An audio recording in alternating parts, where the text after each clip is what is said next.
Raider Nation, what's going on? It's Mitchell Renz here, host of the Raiders Report, and we are live. Coming up here on today's show, I want to talk about some of the OTA news, rumors, some of the notes that we gathered from practice yesterday. I'm going to be very transparent. I was hoping that we would get some information today on Raiders practice because they are practicing today. But I just haven't gotten any information on that. So what we're going to be breaking down today is some of the big tidbits, if you will, that I did not share on yesterday's videos that I ended up breaking down. We're going to really look at and talk about the Raiders' offensive line because I would say that's the number one thing that you're probably going to get away from today's show. We'll also look at, Christian Wilkins, what's the latest going on around him. And we are going to do a mailbag today. So if you want to get your questions, comments in, hashtag Raiders, or you can super chat to skip the line. $10 duck race?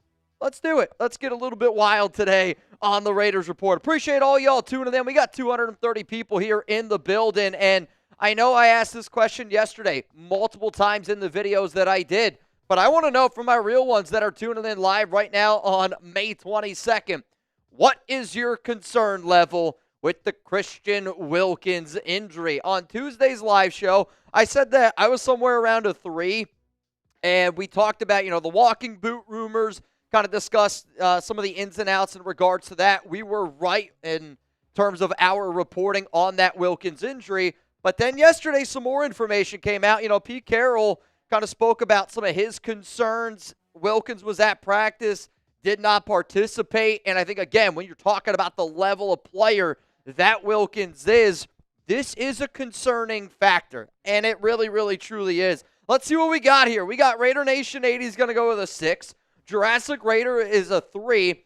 I would say if you're going to go 3, you're probably sitting back going, all right, Chuggs, it's only May. We'll see what happens in June, July. If we're still sitting here in July, I'm going to be really nervous about it, right? Yeah, I am nervous. I can't get anything more than a 5. Okay. It being May, I can't get anything more than a 5 because at the end of the day, it's like these practices are more, and there's a reason why, it's more popular now for, veterans to come to OTAs and, come to these things. But I feel like 4 or 5 years ago, never happened. You didn't really see, the 8, 9, 10-year veterans coming to these, organized team activities, the, voluntary workouts.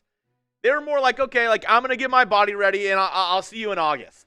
Yeah, and I don't totally disagree with that. And maybe, I think the other part of it is Malcolm Kuntz. He tore his ACL, was back in August last year. They're still not practicing him, right? And that actually makes me feel a little bit better because Malcolm even said yesterday, he's like, I feel like I'm kind of ready to go. And maybe the Raiders are just being overcautious because, again, it is only the month of May. But there was legitimate concern in Carroll's voice yesterday. But then at the exact same time, if you were in Pete Carroll's shoes and you said what Pete did yesterday, which essentially was again, it's kind of an interesting situation. There's a little bit of a concern. Would you even allow Wilkins to participate in anything non-mandatory? Because there were times this offseason where he was participating in drills. And maybe it's just to help him keep in shape. But, if it was a legit concern, why is he doing things that are at non-mandatory practices? Yeah. That's the part where I'm kind of going back and forth on it. If I was in Pete Carroll's Dr. Scholl's, yeah, I would probably want to play it on the safe side, especially. He uses Dr. Scholl. 1,000%. Pete Carroll's a big Dr. Scholl's guy. Not a doubt. I would want to play it safe, especially being your first year in a new city with a new team and him being one of the best players on your team. I mean, why for yes, in for no? Let me know down in the comment section. Is Christian Wilkins a top 5 player on the Raiders right now? If you're listening, your top 5 players right now that play for the Silver and Black, is he on that list? I would say for most people, yes. I'd say you're hoping. When healthy. Max, no doubt. Brock Bowers has got to be on there. Yeah. I think people would put Genty on there. Yeah. I would probably still put Colton Miller on there. Okay. And then it's going to come down, to me, that number 5 needs to be Christian Wilkins. Though you can make an argument it's JPJ, and you can make an argument with a few different players, but if I'm looking at what we're paying him, he better be a top 5 player on the Raiders. Yeah, and I mean, if you're looking at that as Pete Carroll. Look at Doug. Needs to play. I'm with you, Doug. Needs to play. if he's supposed to be a top 5 player on your team and you're paying him like that, I would be extra cautious with that guy. Yeah, no, especially when you're a defense that, let's face it, if the Raiders are unable to get pressure with their front four, this is a defense that it does scare me a little bit in that secondary. Now, they had a good day at practice yesterday, picking off Geno 3 times, picking off AOC once. It also kind of sounds like the Raiders yesterday were really trying to, push the envelope, push the football down the field, but we need Christian Wilkins. He is the second most important player on that defense in my book, behind Max Crosby. What up, Bishop? Happy birthday to me. Hallelujah, 52. Let's go, Raiders. Bishop DR in his a Landon Roberts year. I'll tell you this, Bishop, you kind of look like a Landon Roberts. Like, when you think about, he looks like a young man. He does. I don't know. He looks young. I'll tell you this, I never would have thought you were 52. I know why you're laughing, which it's funny because for those of you that don't know, Alex's dad, he's a black man, and he's 69 years old, and he always busts my balls. He's always like, man, like black don't crack. I am actually always blown away, though, by how young some people do honestly look. Bishop, you look great. If I offended you, I'm sorry. I hope that I didn't. I do honestly speak exactly what comes to my mind sometimes, which probably gets me in trouble from time to time. Happy birthday to you, though, Bishop, 52, and you're a Landon Roberts year. How are you going to fit all those candles on there? At what point, do you go to the numbers, the number candles? Just a 5 and a 2 number candle. You're not putting 52 individual candles on. I mean, that is a hazard. I think it's a hazard. Plus, you probably spend more money on the candles than you did the cake. Probably. Violator in the building. What up, Violator? Let's go. GC says, it's my birthday, too. I'm turning 18. Let's go. Raider Shield family. Mitch always says I'm in my 60s. Well, now I know how actually old you are, man. So, it's a little bit different. LX Ant says I'm weak. Yeah, I'll probably get home later and Alex will tell me, dude, you can't be saying what you're saying on the show. But it's my honest truth. I always speak my mind here, and I'm comfortable with Raider Nation. So, Bishop, happy birthday to you, man. 52 years old. Looks pretty damn good. I hope I look this good when I'm 52. Who do you got in the Eastern Conference Finals? I have to ask the question. And I wish Marshall was here today. He was off. I know Rebel Montana's going to be here in the building. Are you still – the Pacers got the 1-0 lead. An unbelievable comeback yesterday, which I actually think the comeback yesterday by the Pacers was better than the comeback by Reggie Miller many years ago. The stat that I saw, now in the NBA, teams are 1,434 if they were losing by 9 points at the 30-second mark. I mean, are you like, no, it's the Pacers got this now? Or are we still going to ride with New York? Because New York was clearly the better team. I'll say this. For three quarters. Game 2, must win for New York. Must win. If the Knicks don't win Game 2, the series is over. I'll say that. I completely agree. I think it all comes down to Game 2. If the Knicks win Game 2, I think it's a 50-50 shot. If the Knicks lose, I think the Pacers win it, maybe even win it all. What do you think's more true? The Pacers won the game or the Knicks choked the game? I think the Knicks choked the game. Okay. You look at it, and I was telling our Knicks producer, Alper, this morning. Imagine how that game would have ended if OG Anunoby at the end of that game made both of his free throws. Halliburton, foot on the line, it's only a 2, and the Knicks win by 1. Yeah. The Knicks win. If he literally just hits his free throws, the Knicks just won that game. Yeah. I mean, and a lot of the times, that's how these games come down to. You missed 12 free throws. And that's why last night, Marshall on his stream, and it's not just Marshall. A lot of NBA guys are like, you can't let them shoot here. You have to foul. Well, they fouled. The Pacers hit both their free throws, and then the Knicks missed the free. That's why I'm like, I don't want to give them free shots. Sure. I'm a guy who's like, if I can't defend you and I can't stop you from hitting a 3, then I probably don't deserve to win this game either way. I think it depends, and I think every situation is very different, but I do agree with your sentiment of if you knew that your team was struggling from the stripe all game long, maybe you don't go with that approach. Yeah, why foul? And I get they were unconscious from 3. Oh, dude, it was fun. You know what else though? While I was watching that game, you know what game I thought of? No. Me and Mitch, we've been going live for a ton of games. Thursday Night Football, playoff games, and stuff like that. Jags, Chargers. When the Chargers were 29-0? Yes. Oh, dude. That was one of the most fun shows I've ever done in my life. Let me know if you were type me if you were there with me and Mitch watching that Chargers collapse up against the Jaguars 2 years ago. Maybe it was 3 years ago. Yeah, that was incredible. Like, I couldn't believe, like, you felt that same thing. That was 2 years ago, because I actually think, was that Staley's last game? I can't remember. But yeah, see, I don't remember it either. But it's like, watching that and then watching the game last night, after they hit a 3, you get that feeling in your stomach where you're like, I know the Knicks are up by 5 right now, and you're like, I know the Chargers are up by 14. They're going to lose this damn game. No, honestly, it kind of reminded me, I hate to even bring them up, the Josh McDaniels, first year with the Raiders that season. They blew 5 games where they had a 10-point lead. Remember that Arizona Cardinals game? The Cardinals game. They were up 20-0. I mean, even the Rams game where it was Baker Mayfield. Yeah. They were up, I forget what they were, I forget how many points they were, 14 points with 2 minutes left. Ed Robbins said and it was 3 years ago. 3 years ago. And, I mean, there's just certain games, when you watch, you kind of know it's about to happen. You can kind of wait and see. And that's what I love about sports, too, is that there's this feeling. And it's you can't describe it. But momentum is a real thing. You feel it inside your body. After Neesmith hit that 3 and the Pacers were still down by 5, I was like, holy crap, the Knicks are going to lose this game. Dude, every Knicks fan's butthole was this tight. Pacers, and it's loose butthole. You feel it sometimes, and it's I don't even know how to describe it, but it's something in the universe that it's this is almost otherworldly. We were kind of talking about it, and again, if you didn't watch the Knicks and Pacers game, I know this is the Raiders report. We'll talk about some Raiders stuff today, but the play design that they had where Halliburton's coming down the court, and they set up for the hot hand, and who ended up falling? Hart?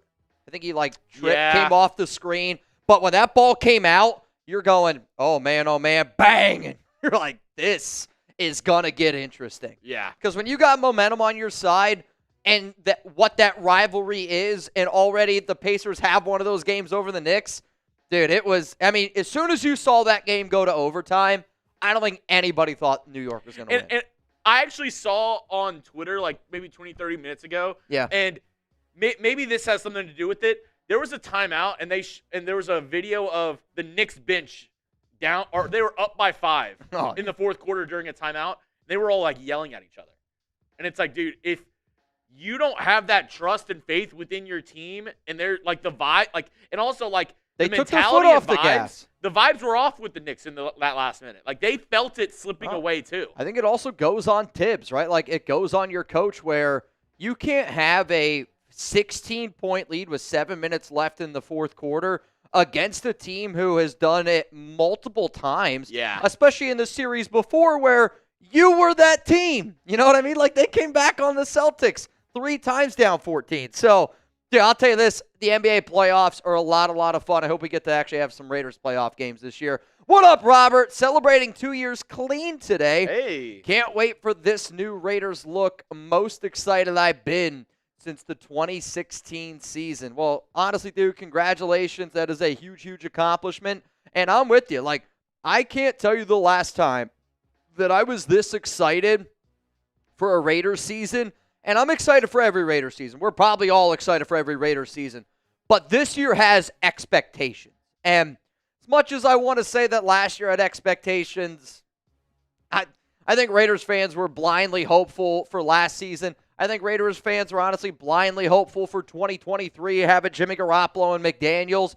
This year I feel good, and I hope that it comes to fruition. Reminder, y'all, we will be doing a mailbag a little bit later on today's stream, so if you want, use hashtag Raiders to get your questions, comments on the show, or you can skip the line like we've been doing with Super Chats. And actually, I see another one coming in here from my guy, Cameron Sproul. What up, Cam? Do you think teams feel like they are powerless to stop all the momentum the other team has? I think it comes down to leadership. I think it comes down to when you're spiraling out of control, who can take the ball and be like, everybody take a breath. Yeah. That is the one thing, and everybody talks about all these variables with this, that, and the other. You know what makes the GOATs the GOATs? You know what makes the best players of all time? Tom Brady when he's down by 28-3 in the Super Bowl and he goes in the huddle and he goes, hey, all that matters is this play. Let's score. And I think it's that belief factor. I think belief is such a big thing in anything that you do. And I know none of us can stand Patrick Mahomes, but you're telling me when Mahomes talks in that huddle, every single Chiefs player thinks that they can come back. Like, you have to have that belief that you can come back.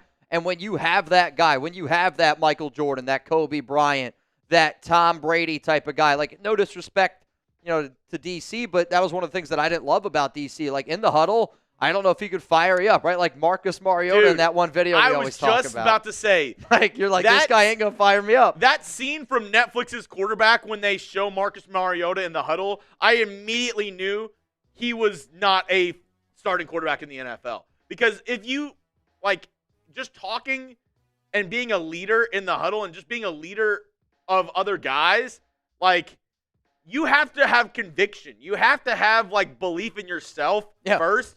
And you could even hear it in Marcus Mariota's voice that he wasn't 100% confident in himself. And it's almost kind of like, being in a relationship. They always say, like, oh, you got to love yourself before you can love somebody else. Yeah. I feel like it's kind of the same way being a leader. Like, you have to believe in yourself before. If you don't believe in yourself and truly believe, like, hey, I'm the best guy out here, I can lead this team, how do you expect 10 other guys to believe that? Yeah. Unless you're an amazing liar. Yeah. I mean, I agree with everything you said there, Cameron. I know this is a football, basketball, it's a sports debate. It's a company debate. If your CEO looked at you and and you didn't believe that he was going to be able to run a successful business, that business probably ain't going to be successful. It's what we always talk about. Do we believe in the clutch gene? Is that a real thing? Absolutely. It's absolutely a thing. If you, watching the Knicks yesterday again at the free throw line, they were shitting bricks. I don't care what anybody says. Jalen Brunson was shitting bricks yesterday. The Pacers look like they've been there. They look like they've been there. And the crazy thing is, the Knicks had two actually good looks at the very end of overtime to tie it up. Great looks. Jalen Brunson, step back three. He was wide open, airballed it. And then Cat had it was a long three, but it was basically open. He's made way more difficult shots than that. Yeah, it was interesting, man. OG Anunoby at the free throw line misses the first one. Like, Mike D, can't believe Wilkins, I think is what you mean, had a simple Jones fracture in his foot and now may need another surgery. There is no indication of whether or not he's going to need another surgery, but a simple Jones fracture, that doesn't make any sense. Actually, Jones fracture for somebody that is the size of Christian Wilkins is actually one of the most complicated surgeries that you could possibly have. It's also the same surgery that Tyree Wilson had back at Texas Tech. There are some guys, it takes years to heal. And I actually reached out to one of my doctor friends. I haven't heard back from him, but I reached out to him and I said, hey, could you, from your standpoint, break down this injury for somebody like me, kind of dumb it down a little bit. And once I get that information, I will share it with all y'all. And again, every situation is a lot different, but Jones fractures, when you are that size of a human being, they can be very complicated. And it could honestly just be a Wilkins, you're going to have to play through the pain. Like that could be a situation. But that makes me nervous. I'm not going to lie. It does. Even at our size, which we're good 100, 150 pounds less than these guys. Oh, dude, I've been bitching about my back and how sore that is, my knees. I can't imagine dealing with these type of injuries. And I'm not even a professional athlete. And then on top of that, you got to add another. Imagine having an extra 100 pounds on you. Yeah. It's pretty wild. Raider Rob. Hey, dude, I appreciate that, Raider Rob. Funny enough, I ordered something today to the chat. And I don't know if you've ever done this. I'm listening. I ordered something today to the Chat Sports Studios because I didn't want Danny to see that I was buying more stuff.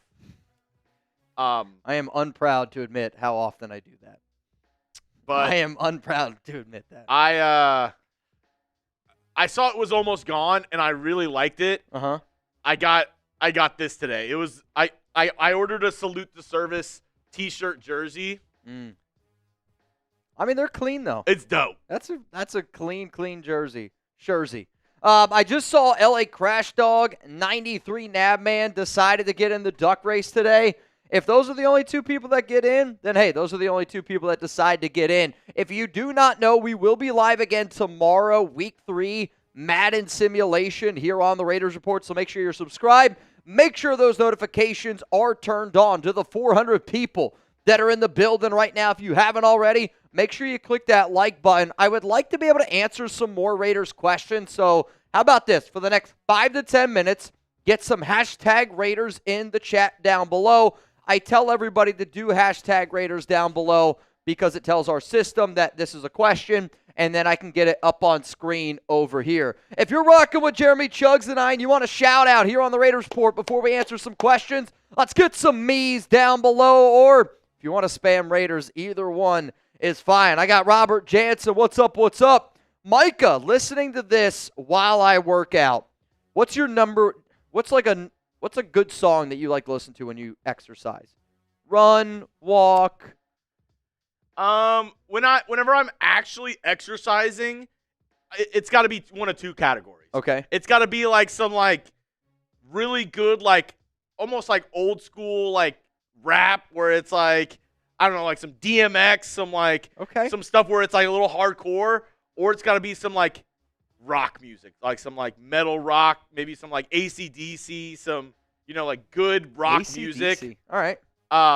If I'm working out, if I'm just like either jogging or walking around my neighborhood, I usually like throw in a podcast, like to listen to something like that, or I'll sometimes do some like, you know, like more chill music. Like I really like to listen to like reggae. I like to listen to like some, you know, some classic rock, maybe some old school country. Definitely not old school country. There's no way I could ever listen to old school country. Dude. I like hip hop. I also listen to very different music when I run compared to like when I work out and exercise, but I agree. Like if I'm taking Chuck for a walk, it's a podcast. It's not music too often. Did Richie never listen to country? No. Oh. See, like my stepdad used to listen to country all the time growing up. So And I literally turned on the country station the other day, and I got like a blast from the past in that there was this song, and I think it's a Toby Keith song, but it was like, I went skydiving, I went Rocky Mountain climbing, I went 2.7 seconds on a bull named Fu Manchu. Yeah, I mean, I've heard that song before. Oh, yeah.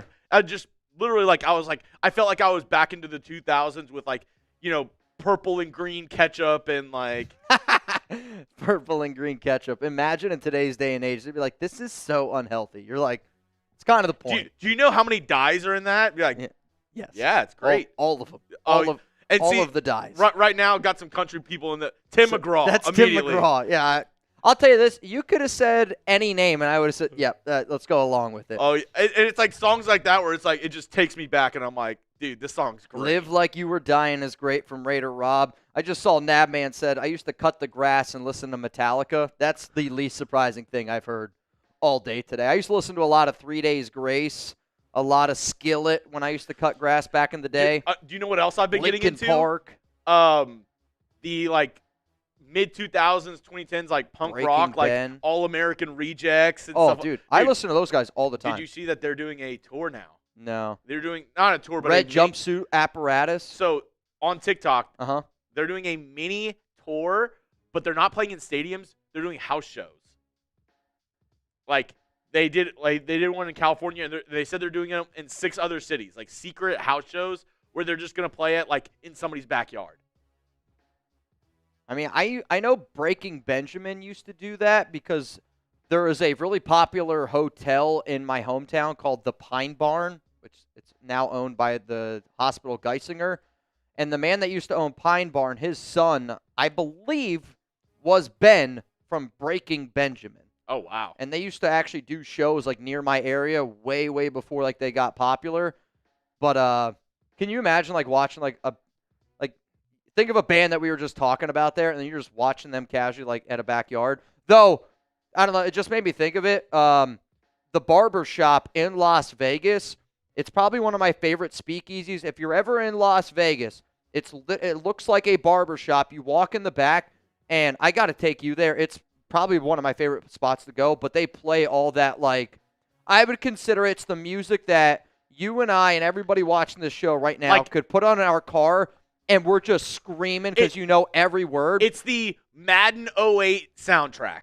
Madden 07 I can hop soundtrack. on board with something like that. Like they have their musicians are from the bands like Lifehouse. I'll give you my dirty little secret. Yeah, you're gonna scream that song, but the musicians they have are unbelievable. Who has to? Yes, it's so much fun, dude. Has anybody ever been to barbershop in Las Vegas? Because if you haven't, I'm not kidding you. You have to go. 2000s alternative. You have to go. Chase Code. That's what it is. 2000s alternative. 2000s alternative. And it's like that. Those songs were always the start of those family movies in the mid 2000s, like The Pacifier or something like The Pacifier. The beginning scene where they're all doing whatever, and it's that's that sort of song. I love it. Gabriel Ruiz said, Mitch, get me in that duck race. Mr. Gabriel Ruiz, I got you. Charles G, I got you. Right now it is a $10 Venmo to win $30 here on today's episode. Emmanuel, it's funny you say that because I used to get TikToks all the time of guys in public restrooms, or they'd be high school students in their restroom singing the Halo theme song. The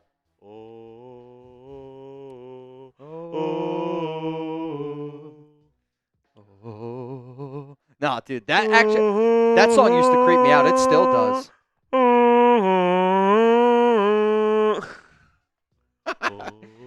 All right, let's get into some Raiders questions here on the show. We'll answer some. I saw a few hashtag Raiders down below. Justin says, love your guys' show. Love the energy y'all put in. At the end of the day, man, I love being able to hang out. I love being able to talk about the Raiders, and I love being able to interact with good people. Because at the end of the day, people that are watching the show May 22nd, these are my real ones. What up, Raider Prime? If our quarterbacks are throwing interceptions, does that mean good coverage or whack offense? At this point in the offseason, I really wouldn't be too worried about it because you remember last year when all we heard was how great our defense was, and maybe it's because the offense was just bad. Yesterday, from what I understand, the Raiders were really trying to push the football down the field. Also, Monday, the Raiders won that day. Yesterday, the defense, I guess, just switched up a few little odds and ends, and Patrick Graham probably took it upon himself. Is like, shit, we lost on Monday. I'm going to come back. I'm going to throw some new stuff at them, and it did honestly work. But for the defense, it actually wouldn't shock me if the defense was ahead of the offense right now because, yes, there's a lot of new pieces on that defense, but the system and the scheme has remained the same. On offense, you got a brand new OC, you got a brand new quarterback, you got a brand new just about everything. I would say the only thing that's not brand new is your offensive line, but even that, there are some key pieces on that line that are brand new. But I'm not overly worried about the 3 interceptions by Geno, the 1 pick yesterday by AOC. If anything, I'm hoping that it fires those guys up, and I want it to be super competitive every day. But new offense we're installing. It's going to take some time. What up, Robert? Could Besh be a game changer like Edelman? Thoughts? I actually don't think Besh and Edelman are similar. I actually did a video. If you want to find the Edelman, his name is Tommy Mellott, and we're going to talk about him a little bit on today's show because they've been using Mellott very similar to the way that, let's just say, Tom Brady used Julian Edelman.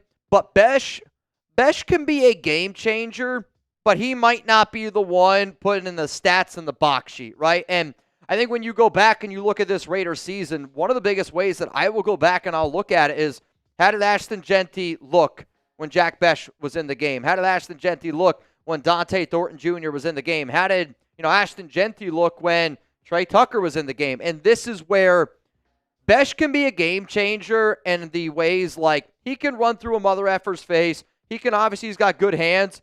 But, if Genty bounces it out to the right side and Besh lands a beautiful block that not a lot of other receivers would be able to land, and Genty's able to take that one to the house, that's a game-changing play. And Besh has that a lot better than I think what people realize. Let's go to Roy. What up, Roy? Hey, I was thinking about this, man. If you really do old-school tailgate, then there's a place for us guys that don't drink. We'd be the designated drivers. And it's kind of like that in the chat. Yeah. We're all getting a little twisted, and then guys like you, Roy, you make sure to check us if we get a little too crazy, and we're like, dude, Gino's top 3 quarterback in the league. Roy's like, dude, I'm gonna drive the conversation for a second. Roy's like, let's reel back in here, pal. Hold up. You know, like, I want people that tune into the show, Roy, like, I don't need people to do all the crazy stuff that we do, right? Just the same way, like, when you go to a tailgate, I don't expect you to chug beers. I just expect you to have a good time. And that's all I expect people here when we do the Raider Sport. I just want people to have a good time. You're an adult. I'm an adult. He's an adult. People that watch the show, I hope that, you know, most of us are all adults in the idea that we make our own decisions. You decide what you want to do, right? Like, I'm not going to force you to go down and hit that like button. I'm not going to force you to send in a super chat, but if you want to do it because you respect what we do, then hey, like, that's what this show is about. It's about having a good time. And Roy, I know, just from your profile picture, you might not be drinking at the tailgate. You're bringing the brisket. Roy's bringing the brisket. He's got some meat on fire. No doubt. Hot meats is what Roy got. Number one thing Roy's trying to do at a tailgate is, like, if you don't have the meat sweats, yeah, if you don't, then I didn't do my job. If you don't have bun and meat in your hands, if you don't have something going on food-wise, he's looking at you like, yo, this, hey, look. Yeah, if you got a goatee, sunglasses, and a hat, there's a guarantee you're bringing the meat sweats. It's a guarantee. Roy's definitely handing out the tomahawks around the tailgate. I gotta meet that guy that handed me a tomahawk. That was unbelievable. There's a man in the chat. Some of you guys know him as Raider Ron. I know him as Papa Ron. What up, Raider Ron? You in for a chance to win a little bit of money. Roger Chandler's, I greatly appreciate that. Honestly, it's just like anything. Comes with a lot of practice. I bet you if you guys would have watched my shows back when Ron and Zahn were getting me lit for $5 fireball shots back in 2018, 2019, you wouldn't have said that. But I do take a lot of pride in what we do, and quite frankly, nobody talks about the Raiders more than I do, you know, and it's when you do something over and over, you just get better at it. But believe me, I greatly appreciate when people say that we have a great Raider show. It does mean a lot to me. You want to get into the very first segment? Coming up here on today's show, you guys want to get into the first segment here? We're going to talk about some of the Raiders news, rumors, just notes from OTAs again. I was really hoping that I'd get some information today. Haven't gotten anything. So I'm a very honest and transparent person. When I get info, I share it. When I don't, it's not very easy for me to do that. I've used that joke more than once, just so you know, since then. But we'll go through some of the notes that I got from yesterday's practice. I'll kind of break down some of the news there. And then also, we're going to do a mailbag today. We'll do a $10 duck race, and then we're going to get the F out of here. I will say tomorrow we will be live for Madden. You are going to get another video bright and early tomorrow. Chuggs and I have off on Monday, but don't worry, you still get videos all throughout the week. I promise you, you will always get videos here on the Raiders Report. But to God, family, and Raiders, I see your super. We'll get to that one after the show because I actually think it would be really good for the mailbag. Cool. Coming up, let's talk about the Raiders and OTAs.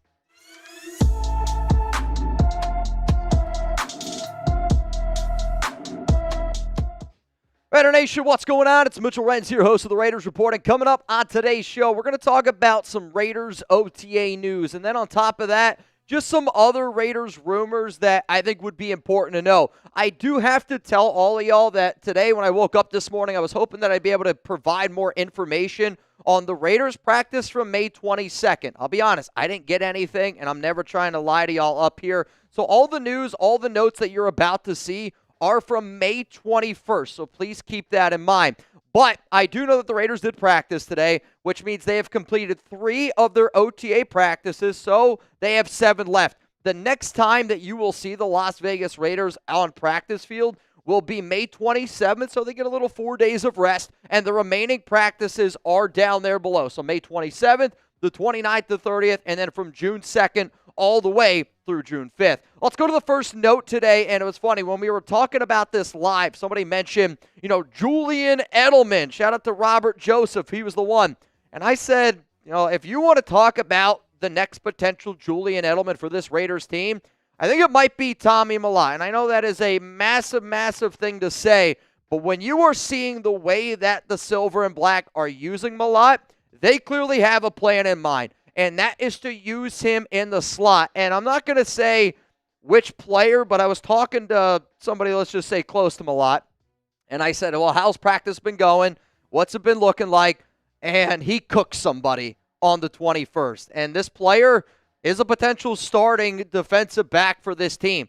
Mellott is really surprising a lot of people out there in his early athletic ability and his route running, but it's his intermediate quickness. His hands got to get better from some people that I'm talking to. But again, he is just now learning this wide receiver position. Julian Edelman was a quarterback turned wide receiver, and he wasn't nearly the athlete that Mellott is. Mellott is looking a lot better than what I actually initially anticipated at the start of Raiders OTAs. Let's go to another player here that's catching some eyeballs, and honestly, he caught an interception from Geno, and it was funny. I was talking to some of the guys yesterday about practice, and Eichenberg would have had a pick six from everybody that I was talking to. Sounds like he would have had a pick six on Geno, but when the Raiders moved on from Amari Burney, myself and probably a lot of the Raiders fans out there were sitting back going, okay, if it's not Burney and if it's a Landon Roberts and Devin White, who's going to be that other linebacker that steps up? I do know that Amari Gaynor has been impressive. I did talk to a source today about Cody Lindenberg and said Lindenberg is really being a sponge and soaking it all up. I haven't really heard in terms of how he played. But for Eichenberg, what if he's that guy that takes that step forward? Like, our expectations on Robert Spillane were not very high. Let's be honest, they weren't. But Eichenberg, I do think, was drafted to kind of be that Robert Spillane type of player where you go, honestly, from an athletic standpoint, he's not the most athletic linebacker. He's not the most athletic guy on the team, but he always seems to be in the right place at the right time. And that mentality is really starting to show up, I think, early on. And again, it's 11 on 11s. It's, not physical, but Eichenberg showing that he can cover. That's really, really good. And I was told that he's a sneaky linebacker 2 candidate next to a Landon Roberts. Let's go to another player here, the rookie Darian Porter that the Raiders ended up drafting in the 3rd round. Number 68 overall. Pete Carroll mentioned Eric Stokes on Wednesday and said that Stokes was catching his eye.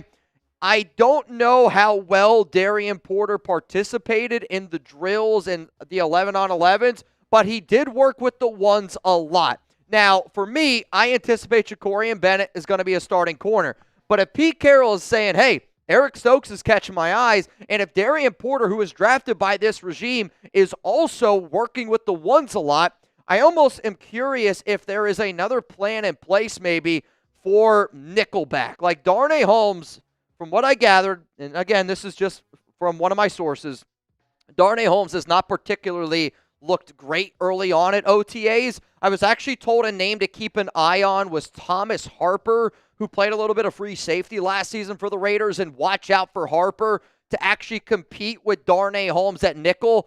But what happens if it's Darian Porter, Eric Stokes, and what if they try to kick Jacorian Bennett in? Or what if they try to move a guy like Eric Stokes in? I don't know the exact plan, but when you look at the fact that this is the regime that drafted Darian Porter and Pete Carroll spoke highly about Eric Stokes, I am a little bit intrigued of what this organization thinks about Jacorian Bennett. I'm not going to lie. And then probably the most notable thing that I gathered from Raiders practice, and when I say most notable, the thing that I'm going to really, really pay attention to over the next week, over the next 2 weeks, especially after June 1st, Thayer Munford. Thayer Munford is not participating at Raiders OTAs, and I don't know why.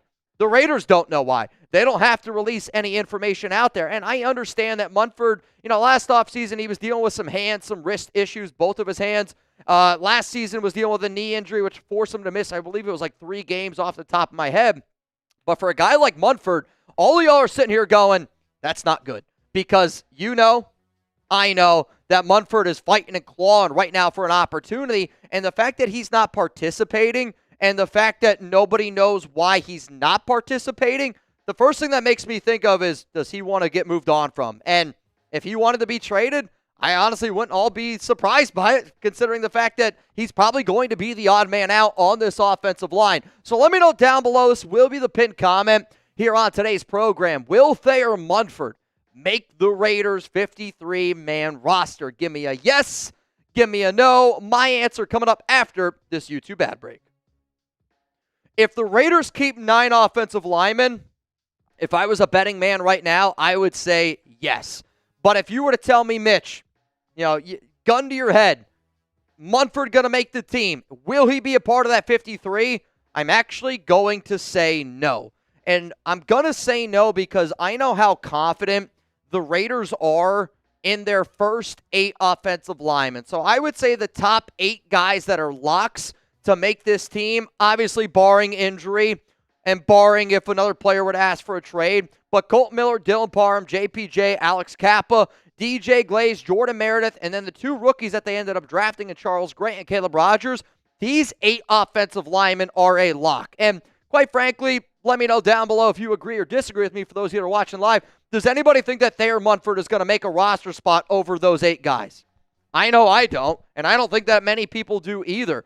But if we're talking about 9 offensive linemen, there has been one lineman that has been a part of this team for the past 2 years, but I'm telling y'all right now, and when you think about chemistry, how important that is on a line, from what I gathered, one of these players hangs out with offensive linemen a lot more than the other player. Munford, not saying he's not as tied in, but from the Raiders offensive lineman that I talked to, Dalton Wagner is a name to keep in mind. He was somebody that was on the practice squad last season, but he's also predominantly on the right side. So we got to think about what the Raiders did this offseason.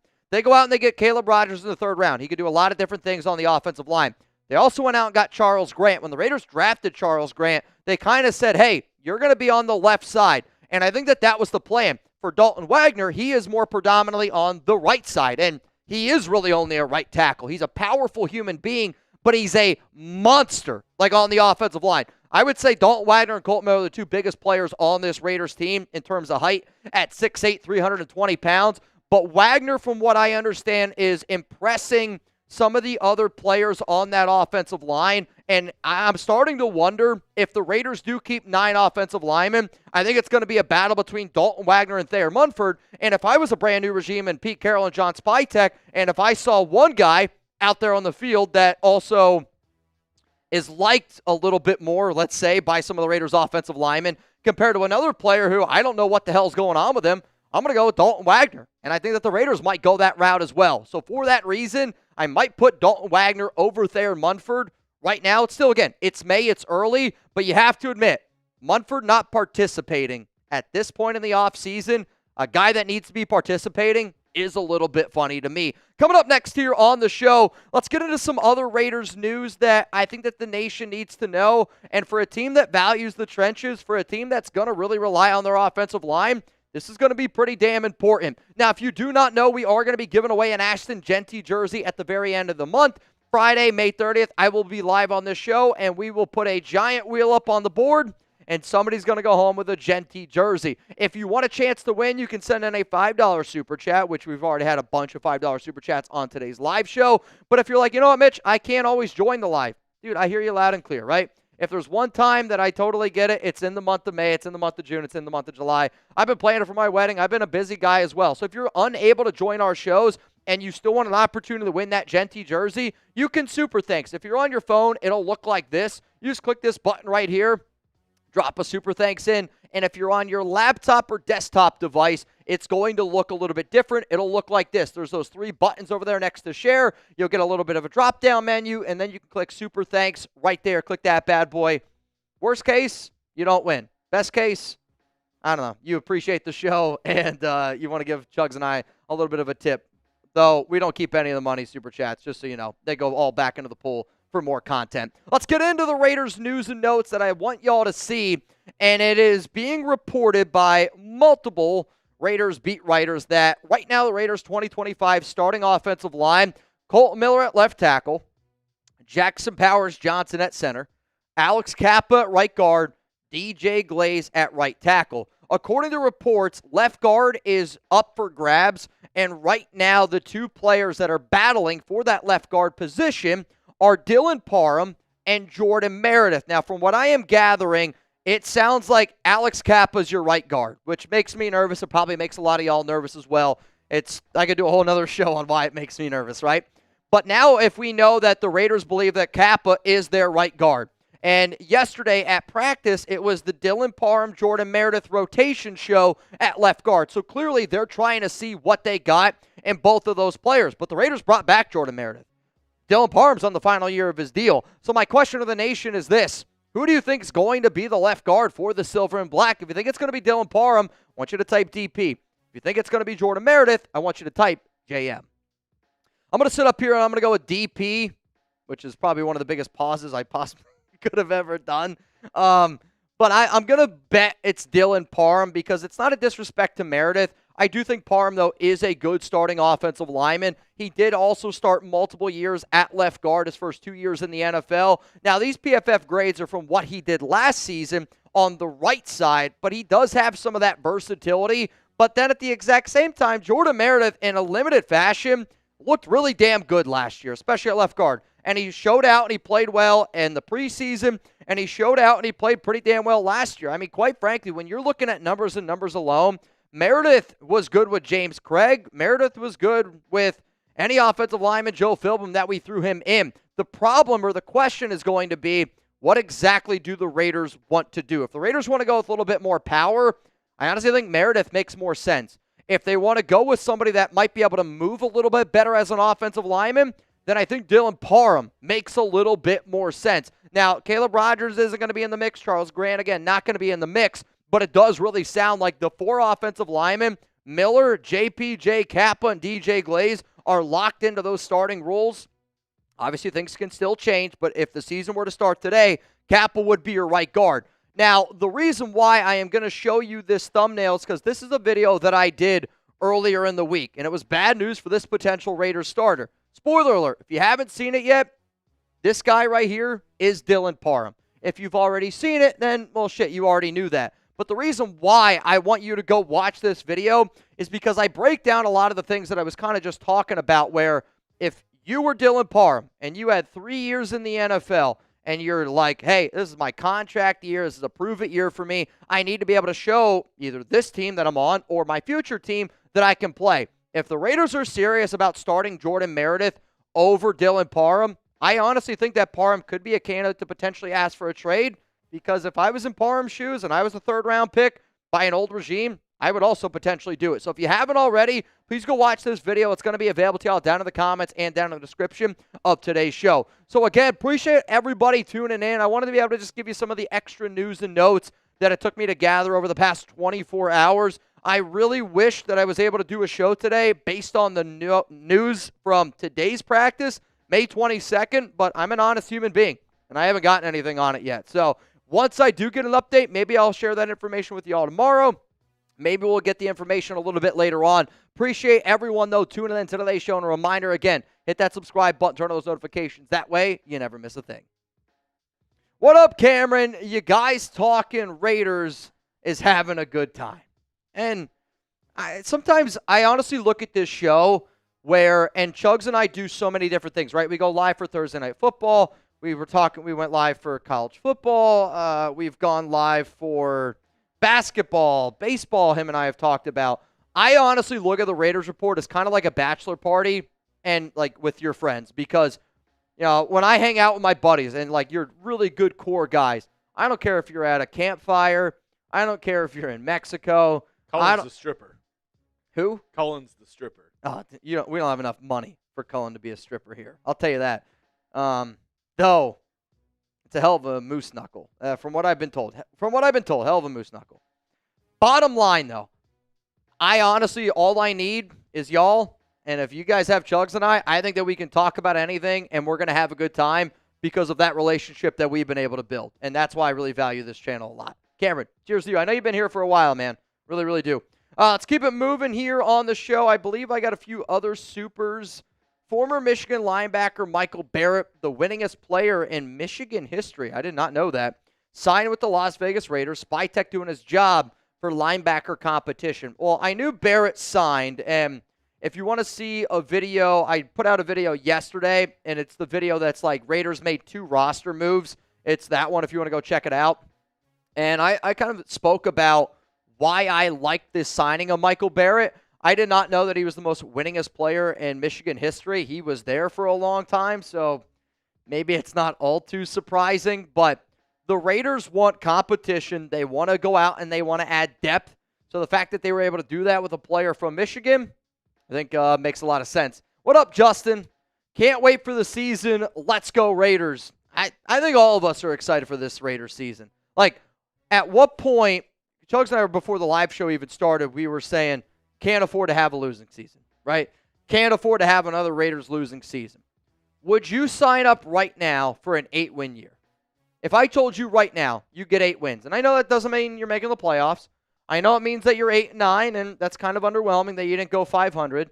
But considering the year that we just had, why for yes and for no?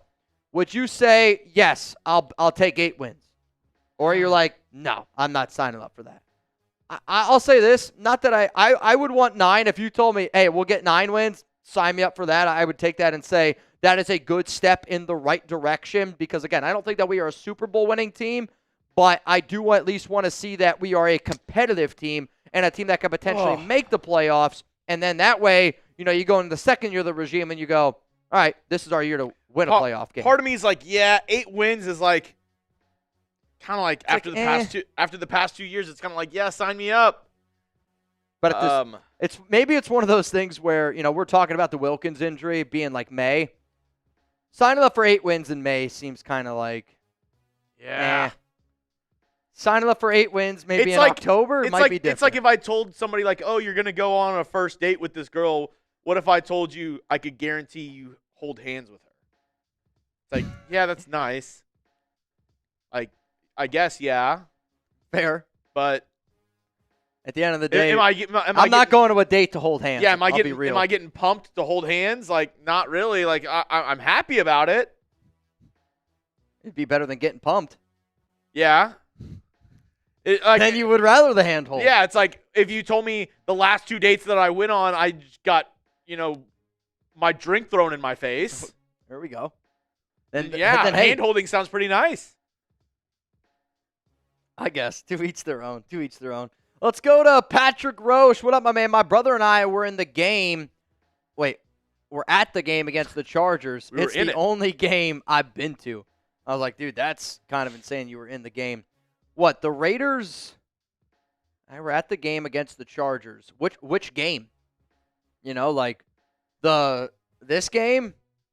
Because that game probably is my favorite game that I've ever covered live. Or the Chargers-Jags game. I'll say, if it's the Chargers-Jags game, then that's unbelievable.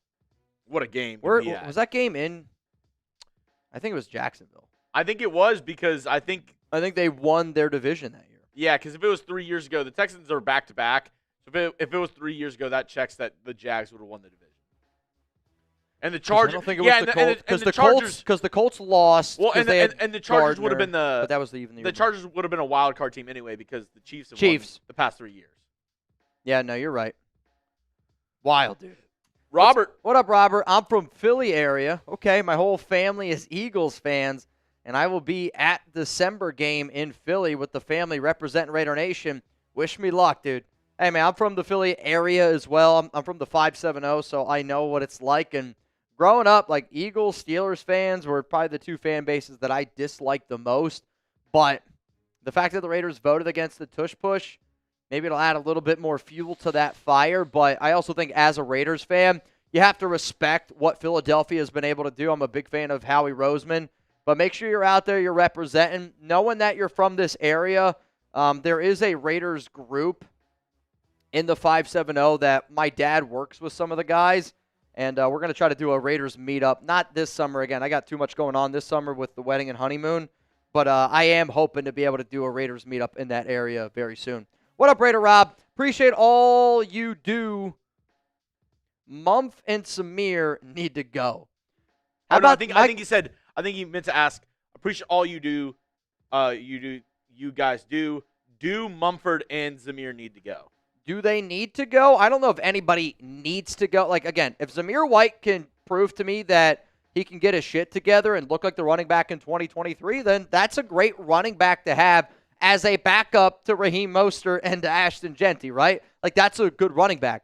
Thayer Munford, same thing. If Munford can look like the player that we saw in 2023 that showed a little bit of versatility, I think that he's a good 9th offensive lineman. How about this question, though?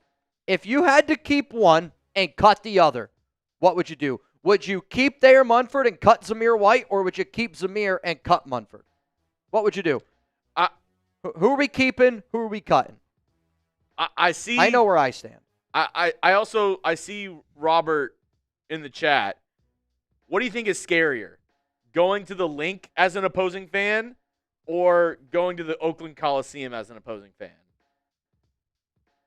In all honesty, it's Oakland, and it's not close.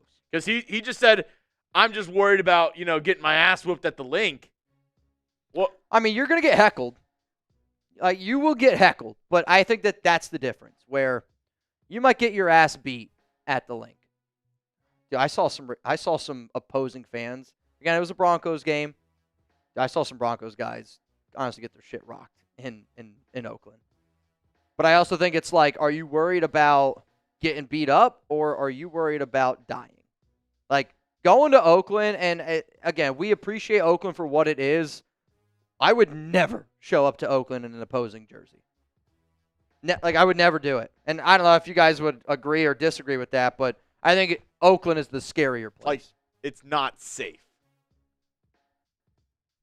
Again, I think everything depends, but if you go to Oakland and you're wearing if you went to Oakland, you're wearing Eagle stuff, like you're gonna get shit. And I think getting shit in Oakland is a lot different than getting shit in Philly.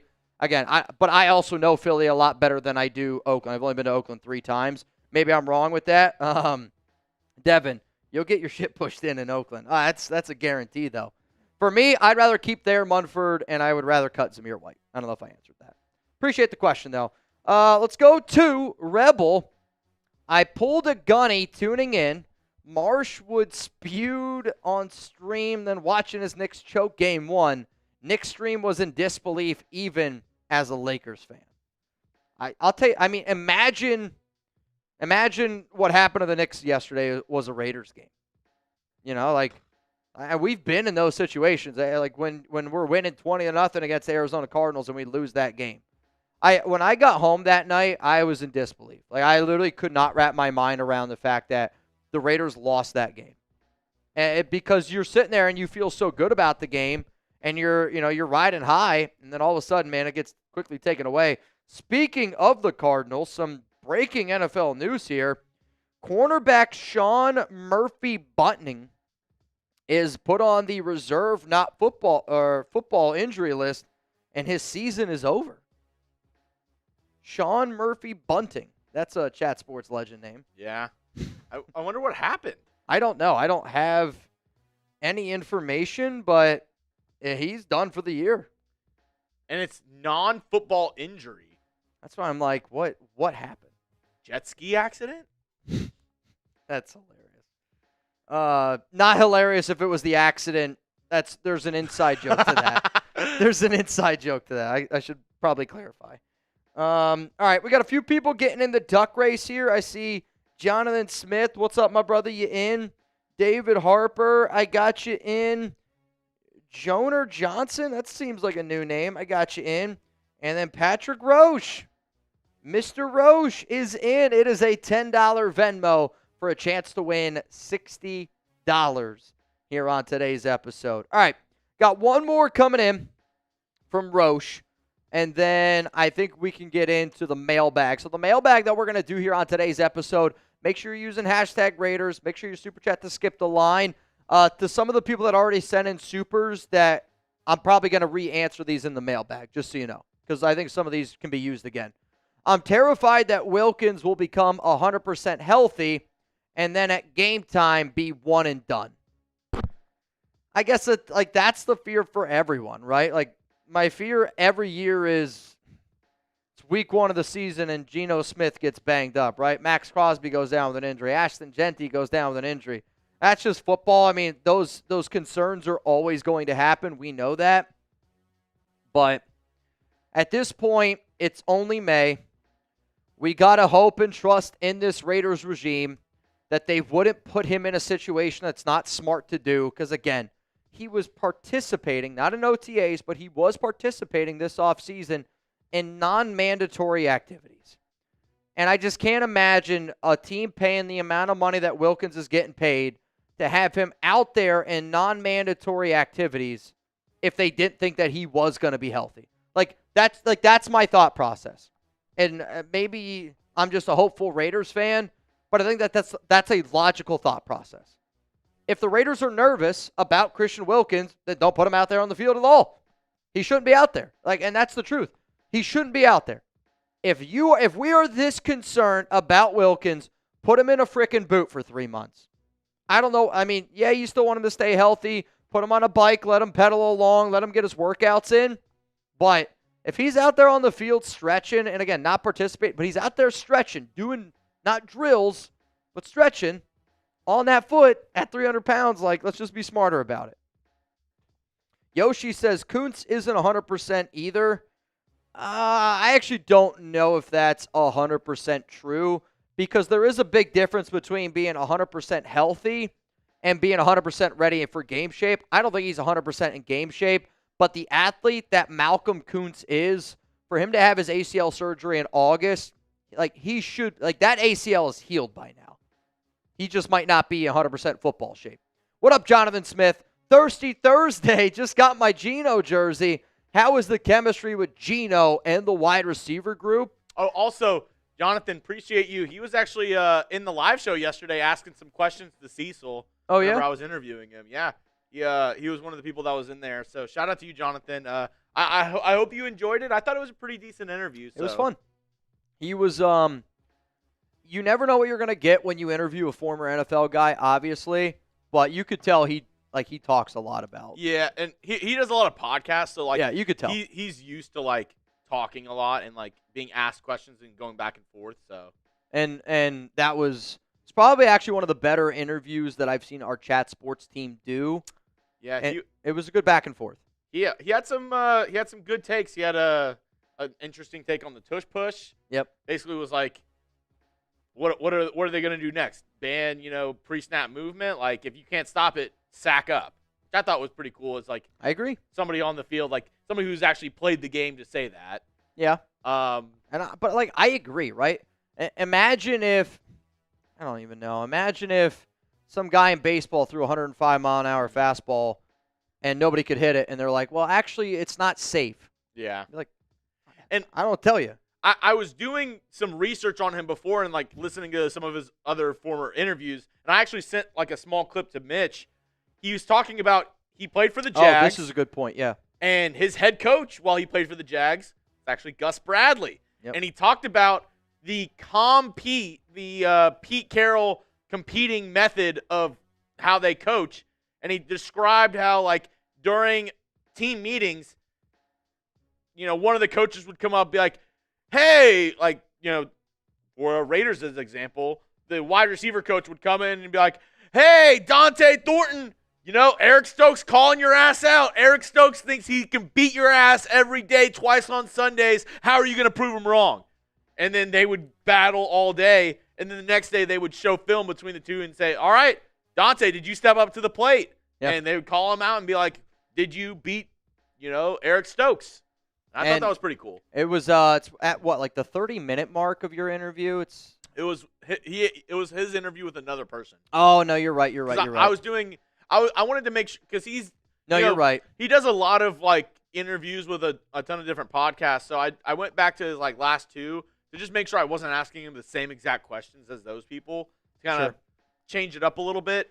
And he was talking about that. No, you're right. And I mean, I think that's what Pete Carroll has always done though.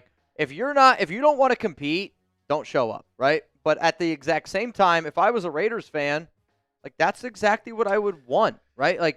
I want these guys that are making millions of dollars to have to work in May, in June. That's where in July. It does worry me a little bit that they're kind of we had talked about on the last segment about, Kappa being the quote-unquote starter at right guard. Yeah.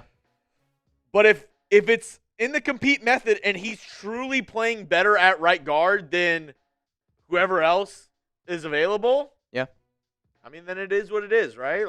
I agree. In terms of the chemistry with the wide receiver group, it's still very early. To be real, it's probably too early to even answer this question. Yesterday, I know Trey Tucker had a hell of a touchdown catch, probably one of the best catches from one of my buddies who was at practice yesterday. He was like, dude, it was an unbelievable catch. I also know that Dante Thornton Jr., he had a touchdown catch yesterday. really nice route ran that he ended up beating Jeremy Chin, and Chin looked really, really good. I would say for a quarterback like Geno, though, you just got to be a part of the process. He's going to put in the time. He's going to put in the effort. He is that sicko of always going out there and making sure that he's going to be perfect. And I know you can't be perfect, but he is like, I got to be perfect out there. It's why him and Pete get along so well. But it's still a little bit early on for the wide receiver chemistry.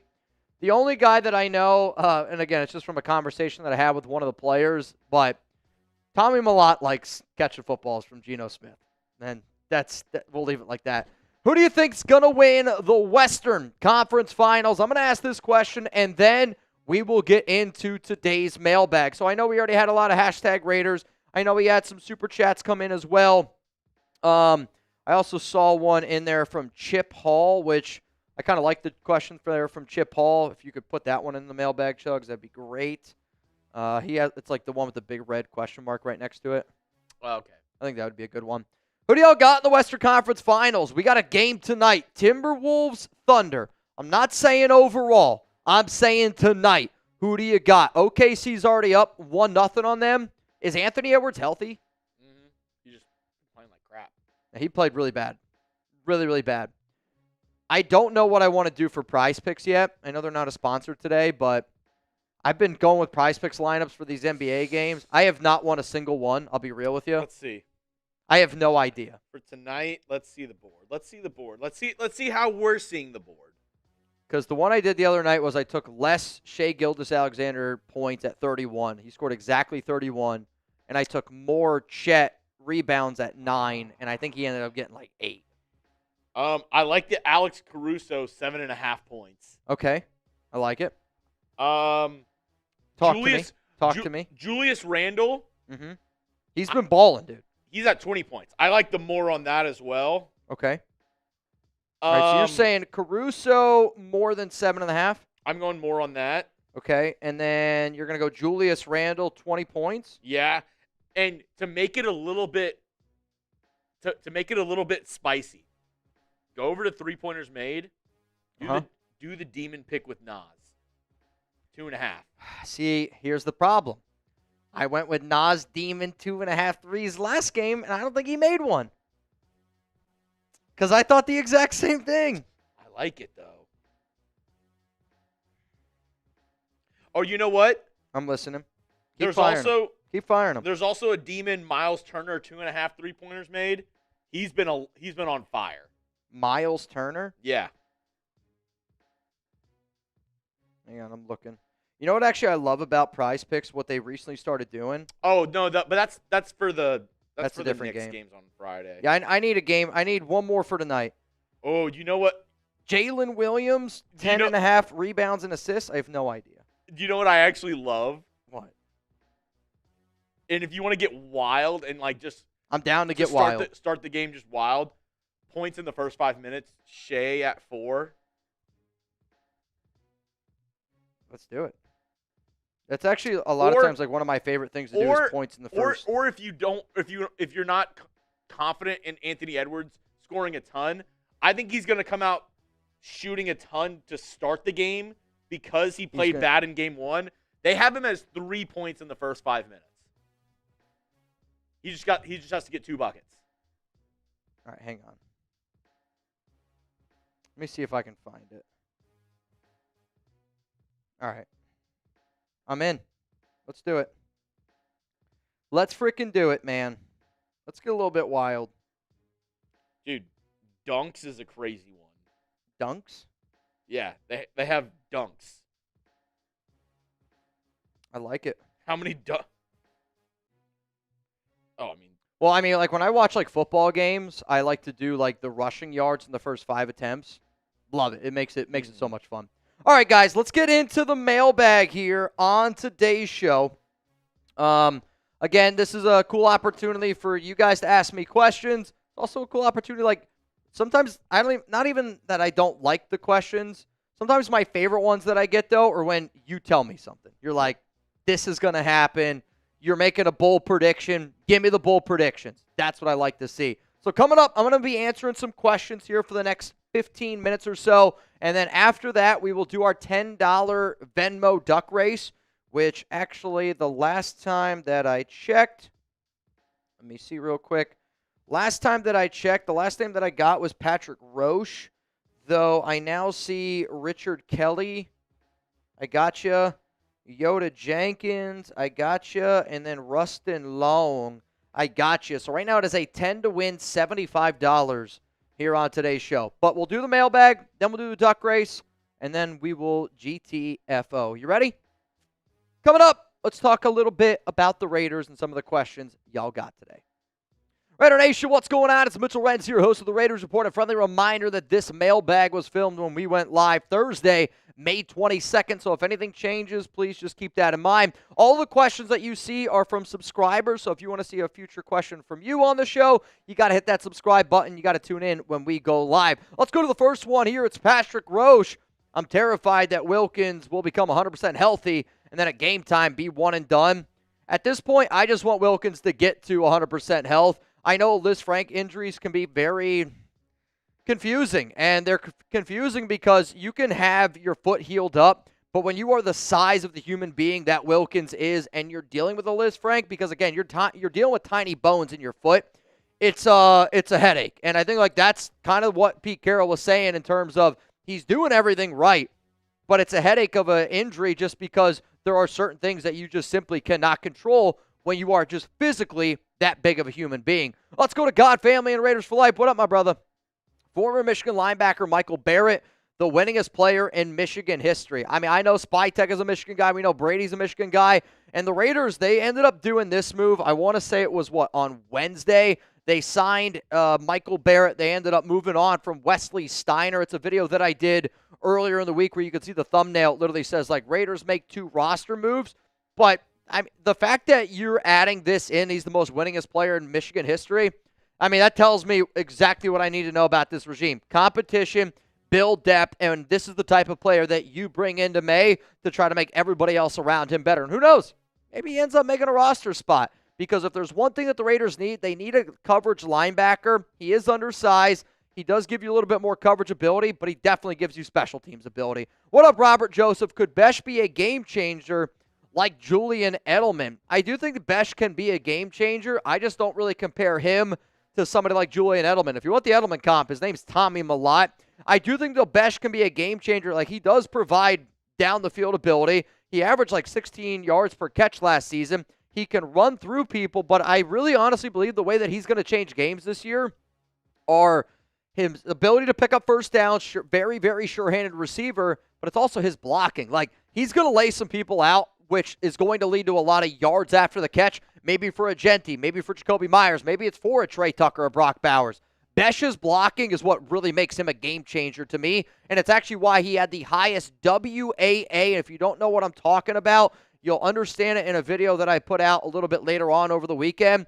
He had the highest WAA on the Raiders, which means he helped out his team more than any other player that the Raiders drafted helped their team. Think about that for a second, and that video will be out later on in the week. Let's go to Chip Paul. What up, Chip? Mitch, do you think there's any traction to people saying that Geno had better receivers in Seattle like DK and won't be as effective with the Raiders? Do I think Geno had better receivers in Seattle?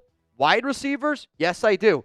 I mean, Jackson Smith and Jigba, Tyler Lockett, and DK Metcalf is better than our receivers that we have on this football team. It's just the truth.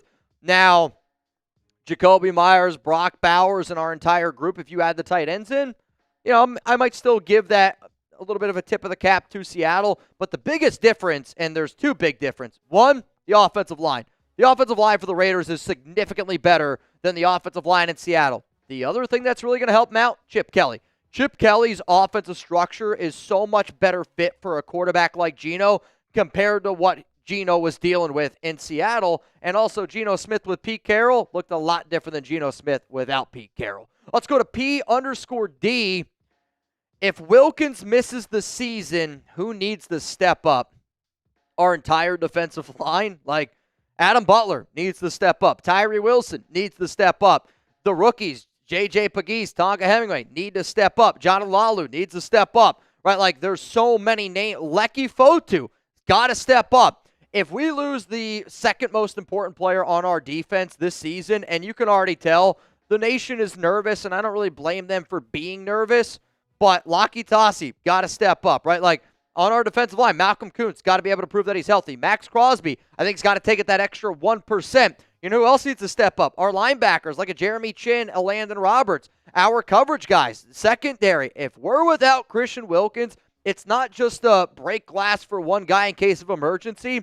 All 10 other guys in that defense need to step up because it will be felt if Wilkins isn't out there on the field. So how about this question here? If Wilkins is out for the season, Jesus, I mean, I don't even want to think about this. Who needs to step up? This will be the pinned comment on today's show. I think it's a good question as well. And we've already seen a lot of, concern around Wilkins, probably the right way to put it. So let me know down below if Wilkins is out for the season, who needs to step up? My answers I've already given, so please let me know your thoughts down below. Let's go to another one coming in here from Jersey Boy Greaser. Thornton, Tucker, or Mellott, who is going to be the wide receiver 3?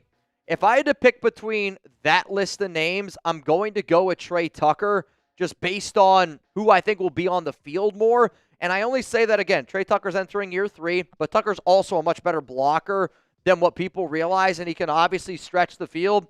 He had a hell of a touchdown catch early on day 2 of Raiders OTAs, but Thornton is going to be able to stretch the field. Tommy Mellott's going to be a really solid player. If you were to ask me this question 3 years from now of which player out of these 3 names do I think is doing the best on the Raiders? 3 years from now, I'm going to go with Tommy Mellott. Because if he can show that he's getting better and better and better at wide receiver, he's a hell of an athlete. 4.39 speed for Mellott. 4.3 speed, 4.35 speed for Dante Thornton. Mellott can boogie, man. He can really move. Let's go to Gerard LV98. What about signing John Jenkins, or is there another defensive tackle we could get if Wilkins is out? So first off, John Jenkins signed with the Baltimore Ravens. It's probably, like a week, maybe 2 weeks ago at this point, and I definitely know it was after the NFL draft. If you want my honest answer, and it's probably not going to be an answer that people might think of or might love, and what's funny is Chuggs and I on Thursday, we filmed a video, and it's technically going to go out Friday morning, which you guys will already see unless you're watching this live. But there's 2 names to me. And the first name that I'm going to throw out there is Jadeveon Clowney. Somebody's going to go, well, Mitch, you don't play defensive tackle. You're right. But I think Jadeveon Clowney is probably the best defensive lineman that the Raiders could go out and sign right now. And we already have a lot of tweeners, right? Hemingway, tweener. Pegues, tweener. Tyree Wilson is a tweener, defensive end, defensive tackle. And if we're confident in Patrick Graham and Rob Leonard, maybe we just go out and get the best guy out there in Jadeveon Clowney. But if you're like, no, it's got to be a defensive tackle, I'll say Quentin Jefferson. And I'll just say Quentin Jefferson because he's played 5 years with Pete. He's got 1 year with the Raiders. Max Crosby views him very, very highly.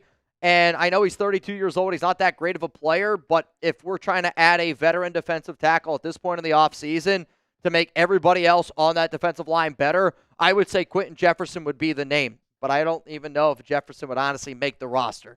You're not going to be able to replace Wilkins at this point in the offseason. It's just the truth. It's going to be a whole collective team effort. Appreciate, again, everybody tuning in to this live show. And I love all the questions so far. God bless you to Jeremy Chuggs. If you're looking for more mailbags, hit that subscribe button. Turn on those notifications because I love seeing new faces this time of the year. This time of the year proves to me you're that sicko Raiders fan that I can't wait to share beers with one day. Let's go to Lewis. What free agent or trade do you think we might get? Stephon Gilmore, Jalen Ramsey, Mike Hilton, or other? I mean, if I got to pick between these 3, which one I think is the most likely, I'll probably go with Mike Hilton, and I only say that because he's 31. Gilmore's like 34? Ramsey's 31. Ramsey you got to trade for. Gilmore and Hilton you can at least sign, and nickel corner is a bigger need than outside corner, at least in my personal opinion. So because of that, I'm going to go with Mike Hilton. He's also by far the cheapest out of everybody on that list. Let's go to Jonathan Smith.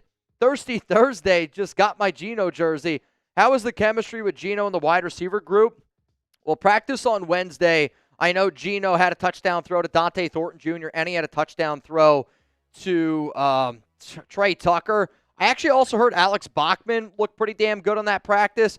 Michael Mayer looked good. They're really trying to get Brock Bowers involved. I think the one thing we got to consider is this. It's May, and it's just going to take a lot of time where he's learning not only a brand-new wide receiver group, learning a brand-new tight end group, he's also learning a brand-new offense with Chip Kelly. Chemistry is going to come. Luckily for Gino, though, he's a unbelievably hard worker. There's a reason why Pete Carroll wanted to go out and get him, because they have that same mindset. But when you are implementing a brand new offense, let's face it, the Raiders are implementing a brand new everything essentially this season. You need a quarterback that's going to do that extra 1%. And what makes Gino so special is that extra work ethic that people don't really know about. But when you're benched and your career is kind of on the line, Spytek said this in an interview recently, that he thought Gino and Baker were very similar in the way that they approach the game, in terms of like they always carry that chip on their shoulder because they were very close to being out of the NFL, and they never want to get put back in that situation. And I think that's why you're going to see Gino be very good this season. What up, Raider J? Looking forward to that Genty jersey. Let me get a Raiders. Raider J, you in. And if you don't know what Raider J is talking about, everybody for the month of May, if you send in a $5 super chat, you're going to be entered in for a chance to win a Genty jersey at the end of the month, Friday, May 30th. If you're like, Mitch, hey, man, I'm busy. I can't tune in while it's live. You can also send in a $5 super thanks. If you're like, dude, I don't even want to wait to get a Genty jersey, you can also go to chatsports.com/Raiders jerseys or chatsports.com/Genty. Both are going to be available to y'all. I will say they are selling quickly. The last time that I checked, they did not have all the sizes. Obviously, if you end up winning and they don't have your size, give me a week, give me 2 weeks. We will end up getting you the jersey. Just be patient. If you do win, though, I need your first name, last name, shipping address, and the size. Let's go to Toasty Topics. JPJ is getting that award, Raiders for Life. What was the brand new award that was just released? The Protector of the Year? If you were to tell me, Mitch, who's the offensive lineman for the Raiders that gets Protector of the Year, I will say JPJ over Colton Miller. And I think Colton's a better offensive lineman right now, but I do think JPJ has got legit top 5 center upside. And when you have that legitimate of a center, it just ties the whole offensive line together, right? Like, the Raiders' O-line with Rodney Hudson was good. Great. I mean, it was great.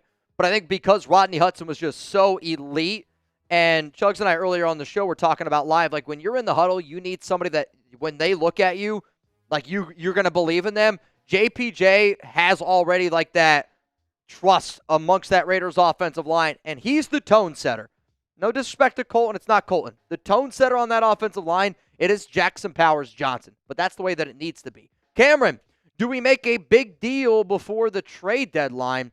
So I actually don't know exactly when the trade deadline is yet for the NFL this season. I know last year it was November 2nd, which for the Raiders was right before their Week 10 bye. It was right after the Bengals game, Week 9. It's typically right around then. I mean, I wouldn't be shocked if the Raiders made a trade. Like, if you told me right now, will the Raiders make a trade before the trade deadline? I'm going to say yes, just because, you know, Spytek was already showing you in the draft that he was traded back twice to be able to build more depth. If they feel like that they can build depth and they feel like that there's a player that helps them win, they'll go out and they'll do it. Let's go to Christian. You're next up here on the show. Jake Haener is hurt. Carr retired. If the Saints offered a 6th-round pick for AOC, would you do it? Oh, man. How do all roads get back to AOC?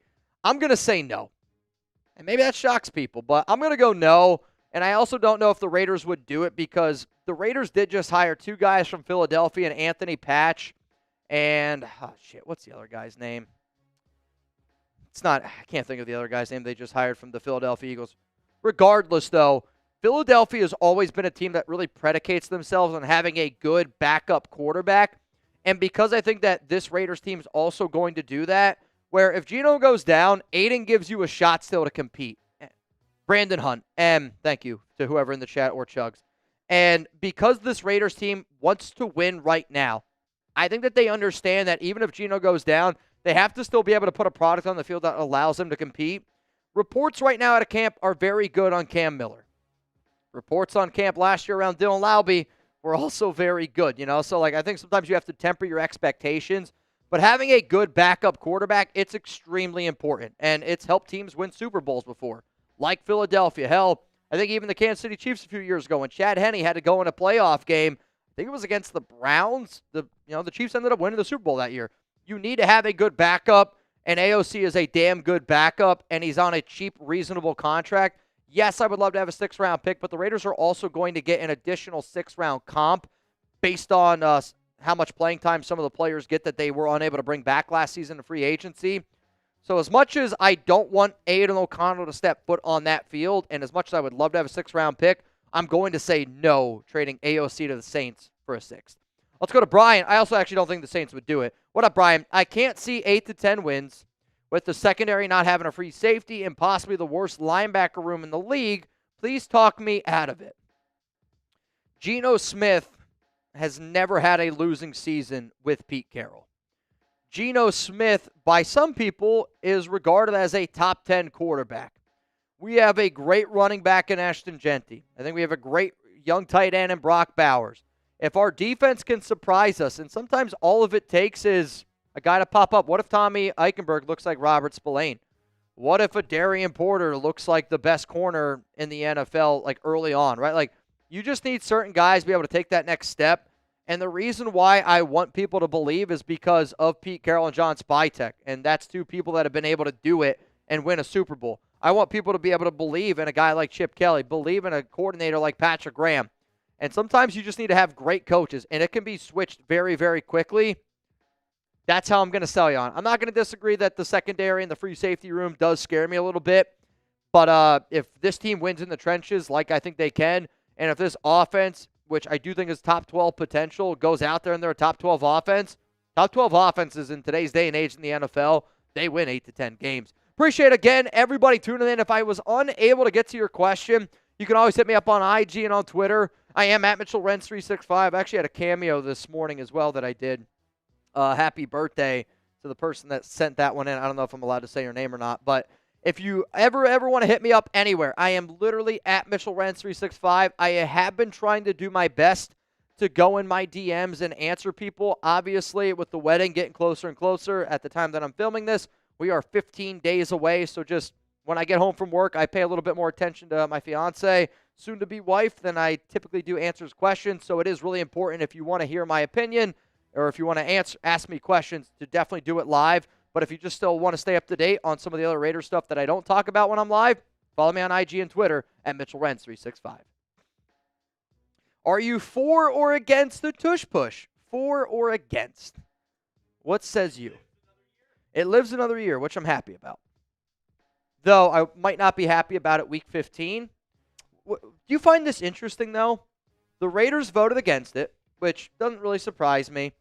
Because, again, I did a show on it yesterday. I think the Raiders were planning on it to be banned, which is why they voted against it. I think they had a plan in place in case it was banned. They're also playing Philadelphia week 15. But Pete Carroll yesterday at his press conference literally said when he was like, oh, what are your thoughts on the tush push not getting banned? He was like, good. Like, he was happy that it didn't get banned. So I just find it strange. Yeah. Well, and people have to remember also, it wasn't the coaches that vote. It's the owners. So Mark Davis voted to ban the tush push, right? Like True. He was one of the people that said the tush push should be banned. And we've seen other instances where the Texans head coach, DeMeco Ryans, was in favor. He said, I don't think it should be banned. But the Texans voted to ban it. Sure. So I also think there was a report that came out that Roger Goodell wanted it banned. And I think that's why. I think the one thing that swayed people owners. was Kelsey? No, maybe. A lot of clips were going around saying, what happens to this play? And I think there's a gray area of like the scrum, the push forward. So like say it's 3rd and 5. You run the ball, you hand it to Ashton Genty. He's a yard short and he keeps those legs churning. And JPJ comes behind and pushes him and like past the first down marker. If it got banned, that play would have been illegal. It would have been a penalty. Yeah. So I'm glad it's not because I love those plays. I love it. Love them. And if you're a Raiders fan, like, here's how I would say this, because I agree with a lot of y'all that I was for, the tush push. And I am with you. I am for the tush push. Though I get like the Raiders are trying to play against it. I think it's good, though, that it's staying in because if you want the Raiders to be a violent, physical football team, having this tush push rule and having exactly what Chuggs just said there, that's really critical for this team's success. Like, if you're going to have a center like JPJ, You want him to be able to go down the field and frickin' knock in the back of Ashton to help pick up an extra yard or two. Because that was the part of the conversation that I actually don't think people realized all that much. I think people just thought, oh, it's just a tush push. Yeah. It's not. It was that play as well. And James, I see your point saying like, oh, I'm against it. It's not. It's more of a rugby play than a football play. But I could argue, throwing the ball, like lateraling the ball backwards is a rugby play. But you can't lie, when there's a team down by 4, 2 seconds left, and they start throwing the ball all around, you're kind of like, it's kind of getting kind of exciting. Yeah, and I hear you, and I think at the end of the day, you got to figure out a way to stop it, right? There are things in life that happen that, we can't just say, oh, let's just ban it. Yeah. Yeah, and that's, to me, it's a football play. Figure out a way to stop it. I don't know what to tell you. Figure out a way to stop it. I do got a few people, again, here getting in the duck race. This will be your final chance to get in. I see Pete Cast. I got you in. Looks like a Brian Tucker. You, sir, are in twice, which appreciate you. And Ron Raz in twice. You look at teams with really big, good defensive tackles. The Eagles aren't able to run it on the Bucks. That's what. There's certain teams that they struggle against. Vita Vea, he is the tush-push kind of kryptonite. Yeah, I mean, even JPJ on a recent podcast was talking about, like, when he went up against Calais Campbell. And he was like, dude, he was just a humongous human being. And, there's a little bit of an intimidation factor, but there's also that you're not going to be able to move me factor. And I think for the Raiders, like, that's going to be Kyle Petco this year. That might even be Laki Tassi. Who knows? All right, y'all, final chance to get in. It is a $10 Venmo for right now, a chance to win $110 here on today's Raiders Report episode. Oh, we do have another super chat, though. Let's get to it. From Let's get Cass. it. Let's get it. Let's get it. Let's get it. Oh, my guy, Cass Joey. 5T jersey. I'd keep Aiden for now. Any word on Mellott's transition to wide receiver? 5T jersey. I am still working on this one, Cast. I know, like, I do have you down. I have a sheet with, like, all the jerseys that I owe people. I have you down for 2 jerseys, and I have down the 5T size. I believe that was the size you told me originally. But I'm going to be I don't want to say it like this. But we did just lose some people at Chat Sports that kind of handled a lot of this stuff. So, and because we're also doing like the interview process here, looking through a lot of new candidates to bring onto the Raiders Report, I've been slower than I usually have sending out the jerseys, but I believe 5T was what you told me before. I agree that I would keep Aiden for now, and any word on Mellott's transition to wide receiver? Yeah, so one of the first things that I talked about today on the show was Mellott was lined up a lot at slot. Say that. Mellott a lot at the slot. But he has been looking pretty good. The places you'll go. From what I was told, again, I can't share too much because I don't want to embarrass the player. But Mellott cooked somebody, and he was cooking somebody at practice that could be a potential starter on this defense. And when I was talking to somebody, let's just say close to the Mellott camp, he's picking it up quickly, and I think people are noticing how good of an athlete he is. And it's more of his change of direction speed. His change of direction speed is a lot quicker than what people realize. And, I don't want to throw out the name Hunter Renfrow, though. Hunter Renfrow does look really good. Hunter Renfrow wasn't the best athlete, but he was a good route runner. Tommy Mellott is a much better athlete, but he's just got to learn how to run a more complete route tree. If he learns how to run an simple slot route tree is how I would describe it, where he's just dominating in the 5 or the 6 area, he's going to be tough to cover. Yeah. But I'm very encouraged from what I've heard so far on Mellott. We could see a lot of Mellott out of the slot this year because that's all you really got. Yeah, I don't know. Nixon 5. God Family and Raiders for Life. We got another one coming in here. He's a lot better than expected from James. I love it. Packers proposed to ban tush push and the stiff arm. Bunch of pansies in Green Bay. Stiff arm voted 31-1 to keep. Packers suspended 2 years from proposing rules. There's actually a theory that Raj Goodell is like the Packers are doing it for Goodell. That's a conspiracy theory, but I don't know how anybody could want to ban the stiff arm. I mean, that's just ludicrous to me. Then just ban the forward pass. I don't know. Let's just ban the forward pass. All right, let's get a last chance to get in. I'm going to refresh my phone. Jeremy, I'm going to send you the list of names. The same people who want to ban the stiff arm also want to ban shotgun because you need to feel the snap to really get it. That would be hilarious. They're like, no more shotgun. I need hands underneath the gooch. If fingertips aren't touching gooch, it is an illegal play. Mendez, you in. Sean Irish, you in. Eric Cab, you, sir, are in. So that means right now it is a $10 Venmo for a chance to win 125 doll hairs. 125 doll hairs going to somebody coming up here in just a little bit. I don't know what race we're going to run.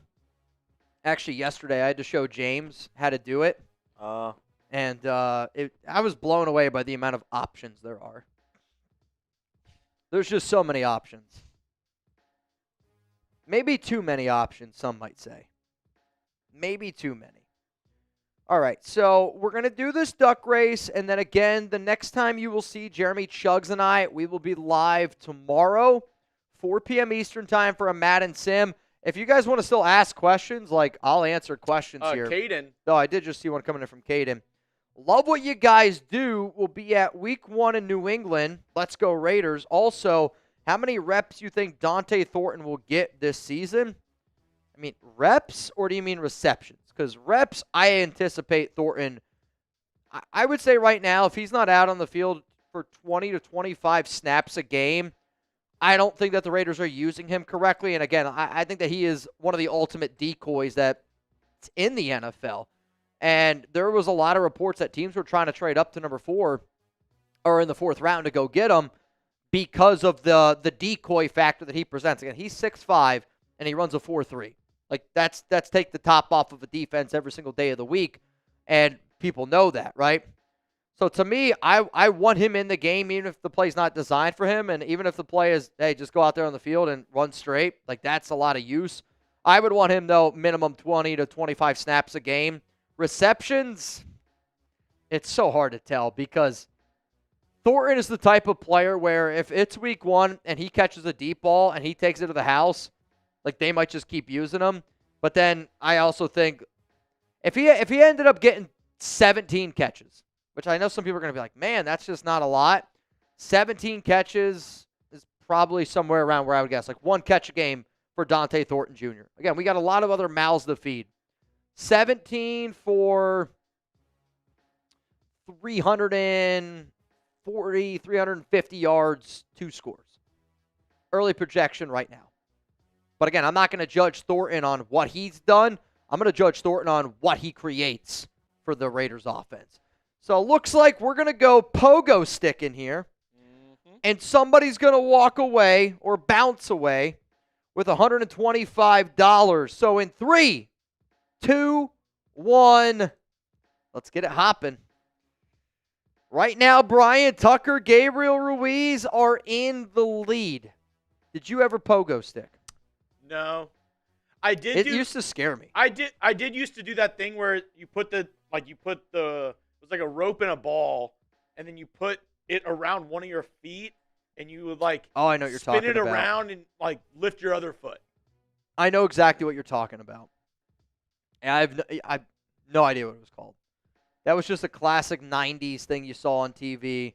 You're like, Mom, I want that. I used to point at the TV if I wanted something. Did you ever have Heelys? Have them for a very brief moment. Alex loves Heelys. I've actually jokingly thought about getting her a pair of Heelys because she used to always talk about how she used to wear them all the time. 8 seconds to go. Crash Dog. Is it going to be Gunny? This is close. It is. Father Tom. L.A. Crash Dog. What's up, Gunny? Congrats, my man. Hey, Gunny, if you could please confirm with everybody down below that you just received And 125 doll hairs. funny enough, Yep. the first person in my live yesterday, Yeah. he just popped in, Buddy Bear. Oh, dude, Buddy Bear's everywhere. Buddy Bear is everywhere. If there's a chat sports show, Buddy Bear's gonna be there. That's why Buddy Bear's a real one. That's why Buddy Bear is a very last well-known place, commodity here. Jonathan Smith. Mr. Smith. Raider Shield, I was on you, Crash Dog. But not quite enough. All right, everyone. Had a fun time being able to sit down, talk with all y'all again. I apologize for not getting any information on the Raiders practice today. I just haven't gotten any information on it yet. Maybe, yeah, I don't have any answers for it. So I will do my best to try to get you guys some more information tomorrow. Tomorrow we will go live, and we're only going to do the Madden game. So make sure you pull up. We're gonna do a little tailgating. King Javier was. We're gonna there have some yesterday, drinks too. flowing. What do you say? King Javier was there yesterday. King Shava. Counting down. Love it, love it. No, that's you already know. If Robert Jansen's gonna keep track of one thing, King Shop's gonna keep track of the countdown. Oh yeah. Like if there's one guy I gotta hang out with on New Year's at some point in my life, just to watch the ball drop, dude. I mean, there's nobody. There's rumors that he's still counting it down. He just counts it down all the time. All right, guys. Have a great night. Peace out. Enjoy the rest of your Thursday. I'll see you guys tomorrow here at 4 p.m. Eastern Time, 1 p.m. Pacific. Go Raiders.